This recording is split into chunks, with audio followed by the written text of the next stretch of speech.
بسم اللہ الرحمن الرحیم، اللہم صلی علی محمد وعلی محمد وعجل فرجہم۔ کتاب نقوش عصمت میں چہارہ معصومین کے مکمل سوانح حیات موجود ہیں۔ اور علم امام حسن علیہ السلام۔ بچپنے کا زمانہ تھا، ابو بکر کا دور خلافت تھا۔ ایک شخص نے خلیفۃ المسلمین سے سوال کیا کہ حالت احرام میں شتر مرغ کے انڈے کھا لیے ہیں تو کیا کفارہ دینا ہوگا؟ آپ نے مسئلے کو عبد الرحمن بن عوف کے حوالے کر دیا۔ اس نے سنگینی مسئلے کو دیکھ کر اسے حضرت علی علیہ السلام کے حوالے کر دیا۔ آپ نے امام حسن کو جواب دینے کا حکم دیا۔ امام حسن علیہ السلام نے فرمایا کہ اونٹنیوں پر اتنی ہی مقدار میں اونٹ چھوڑ دیے جائیں اور جو بچے پیدا ہوں انہیں خانہ کعبہ کے حوالے کر دیا جائے۔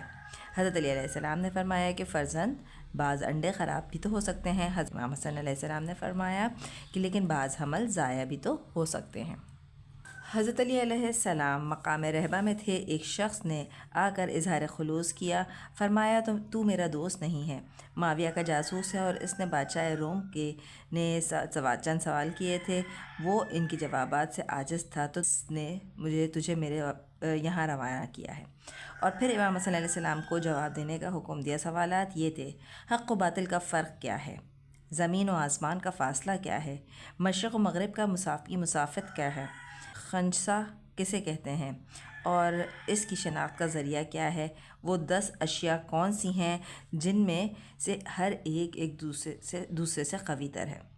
آپ نے بالترتیب فرمایا کہ حق و باطل کا فاصلہ 4 انگشت کے برابر ہے کہ جسے اپنی آنکھ سے دیکھا ہے وہ حق ہے اور جسے صرف سنا ہے وہ ناقابل اعتبار۔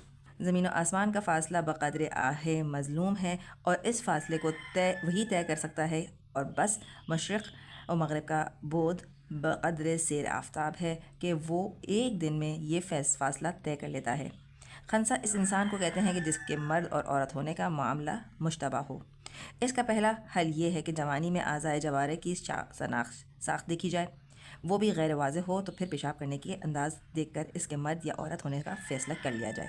10 اشیاء میں ایک سخت شے پتھر ہے، جس سے شدید تر وہ لوہا ہے جو اسے توڑ دیتا ہے، اور اس سے قوی تر وہ آگ ہے جو اسے پگھلا دیتی ہے، اور اس سے قوی تر وہ پانی ہے جو اسے بجھا دیتی ہے، اور اس سے قوی تر وہ بادل ہے جو اسے اڑائے پھرتا ہے، اور اس سے قوی تر طاقتور وہ ہوا ہے جس کے کاندھوں پر یہ بادل رہتا ہے، اور اس سے قوی تر وہ فرشتہ ہے جو ہوا کو حرکت دیتا ہے، اور اس سے قوی تر وہ فرشتہ موت ہے جو اسے بھی موت دے دے گا، اور اس سے قوی تر وہ موت ہے جس سے وہ بھی نہ بچ سکے گا، اور اس سے قوی تر وہ حکم خدا ہے جو موت پر بھی حکمرانی کرتا ہے۔ امام حسن علیہ السلام نے ان جوابات میں عظیم ترین علمی، سیاسی اور اجتماعی نکات پائے جاتے ہیں، جن میں آپ نے ہر جواب سے معاویہ کو ایک اہم مسئلے کی طرف متوجہ کروانا چاہا، لیکن تاکہ وہ ہدایت یافتہ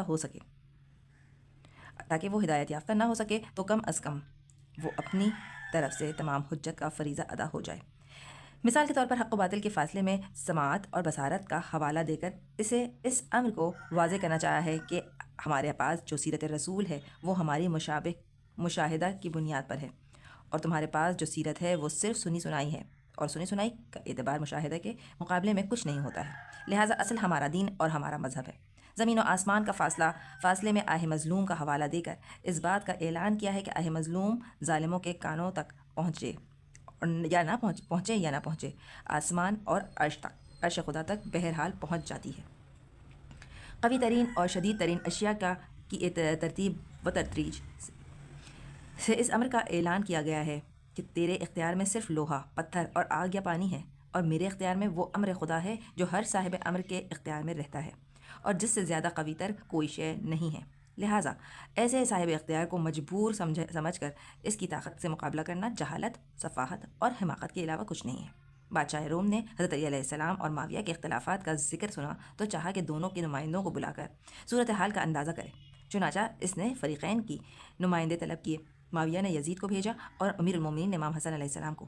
یزید نے بادشاہ روم کے دست بوسی کی اور امام حسن علیہ السلام نے شکر پروردگار ادا کیا۔ اس نے چند تصویریں نکالیں جن کا کوئی شناخت کرنے والا نہ تھا۔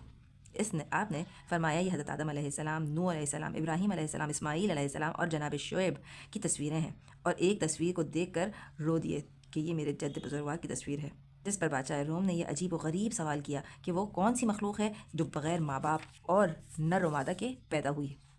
آپ نے فرمایا وہ 7 مخلوقات ہیں: جناب آدم، جناب حوا، فدیہ اسماعیل کا دمبا، جناب صالح کا ناقہ، جناب موسیٰ کا اشتہا، ابلیس وہ کوا جس نے قابیل کو دفن کرنے کا طریقہ سکھایا، جس پر بادشاہ روم بے حد خوش ہوا اور اس نے آپ کو تحفہ تحائف کا نذرانہ پیش کیا۔